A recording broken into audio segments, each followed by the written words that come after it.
Actually si Sibana, may sakit lang 'yun. Kaya siguro ano, antayin pa namin yung ano, findings ng doktor kung okey siya next game. Ano siguro coach yung nakikita niyo sa team niyo ngayon na nag-lead dito sa 3-0 start? Siguro ano, dala lang siguro nung sa training namin kasi talagang ano, pinaghirapan namin 'tong season na 'to. Talagang, kayod kami mula nung, off-season hanggang sa makarating 'tong season. So, tingin ko, mas, nag-mature yung mga players ko and siguro malaking bagay na rin yung nakapag-alas sila Angel at saka sila AB.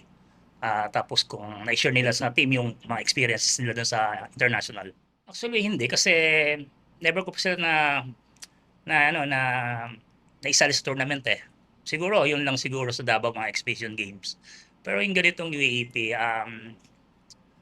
hindi ko na-expect na kung ano yung papakita nila. Basta ako, dumidepende lang ako kung ano yung pinapakita nila sa training. And yun lang yung pinanghawakan ko. Kung maganda yung pinapakita sa training, in-expect ko, ganun din sa game.